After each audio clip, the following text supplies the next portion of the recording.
एक बार फिर से न्यूज़ बाइस्कोप के तमाम दर्शकों का स्वागत है। इस्तकबाल है। कल का दिन बेहद अहम रहने वाला है। कल यानी 10 अक्टूबर से लेकर के 17 अक्टूबर के बीच जेपीएससी ने साक्षात्कार यानी इंटरव्यू की तारीख मुतय्यन की है। यानी कि असिस्टेंट इंजीनियर के जो अभ्यर्थी हैं, जो परीक्षार्थी हैं, जिनका इंटरव्यू नहीं हो सका था, चूँकि ये मामला कोर्ट में चला गया था, 6 जून से तमाम जो परीक्षार्थी हैं जो इंटरव्यू का इंतज़ार कर रहे हैं, उनके लिए पहले ही जेपीएससी ने ये तारीख की घोषणा कर दी है, अनाउंसमेंट कर दी है कि 10 अक्टूबर से लेकर के 17 अक्टूबर के बीच असिस्टेंट इंजीनियर के जो परीक्षार्थी छूट गए हैं, जिनकी इंटरव्यू नहीं हो पाई है, उन लोगों का दोबारा से इंटरव्यू लिया जाएगा।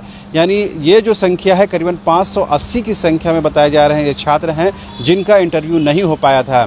दरअसल पीटी रिज़ल्ट में जो रिजर्वेशन दिया गया था, ये मामला लेकर के कुछ लोग झारखंड हाई कोर्ट चले गए थे, जिसके बाद 6 जून से पहले तक इंटरव्यू तो हुआ, लेकिन उसके बाद यानी 6 जून के बाद से इंटरव्यू की जो प्रक्रिया है उसे स्थगित कर दिया गया, यानी उसके होल्ड में रख दिया गया। जब कोर्ट से हरी झंडी मिली उसके बाद फिर से जेपीएससी ने इस बाबत जो इंटरव्यू की तारीख घोषित की है, उसके मुताबिक 10 से 17 अक्टूबर के बीच बचे हुए अभ्यर्थियों का इंटरव्यू होना है। दरअसल पिछले दिनों ही झारखंड सरकार ने राजभवन के माध्यम से मेरी नीलिमा करकेट्टा को जेपीएससी का अध्यक्ष बनाया है, जिसके बाद ये माना जा रहा था कि जो तमाम जो परीक्षाएं स्थगित हैं, ये बीच में रखी गई हैं या होल्ड में हैं या कुछ संशय की स्थिति में है, उन तमाम परीक्षाओं को आगे बढ़ाया जाएगा, उनको होल्ड में नहीं रखा जाएगा। और ख़ुद मुख्यमंत्री हेमंत सोरेन से मुलाकात के दौरान जेपीएससी के चेयरमैन ने ये भरोसा, ये आश्वासन, ये उम्मीद दिलाया था कि अब जेपीएससी में जो भी काम होगा बेहद तेज़ी के साथ होगा, क्रिस्टल क्लियर तरीके से होगा, कोई विवाद रहित होगा, उसमें किसी प्रकार की अब कोई देरी नहीं होगी।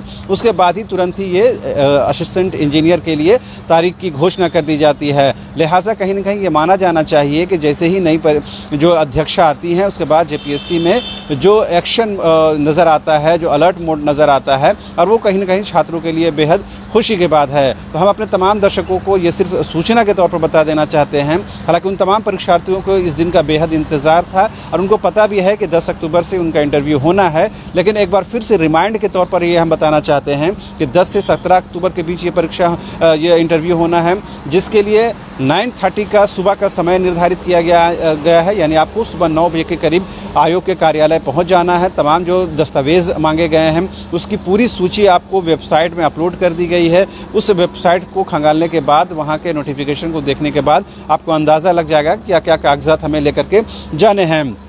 चूँकि ये प्रोविज़न रखा गया है कि जेपीएससी की वेबसाइट से ही ई कॉल लेटर यानी इलेक्ट्रॉनिक कॉल लेटर आपको डाउनलोड करना है। अगर उसमें कोई परेशानी आती है तो आप इंटरव्यू स्थल पर बिफोर पहुंच जाइए, यानी आयोग के कार्यालय में समय से पहले पहुंच जाइए। वहां अपना जन्म तिथि और बाकी जो डेटा है वो देने के बाद वहां से आप कॉल लेटर प्राप्त कर सकते हैं। ऐसी सुविधा जेपीएससी ने दी है। तो एक बार फिर से तमाम उन छात्रों को, अभ्यर्थियों को हमारी तरफ से गुड लक, जो कल के इंटरव्यू में और 17 तारीख तक के इंटरव्यू में फेस करने जा रहे हैं। उनको हम लोगों की तरफ से ढेर सारी बधाई और शुभकामनाएं उनके आने वाले भविष्य के लिए। तो फिलहाल मुझे और मेरे सहयोगी कुणाल को दीजिए इजाज़त। नमस्कार।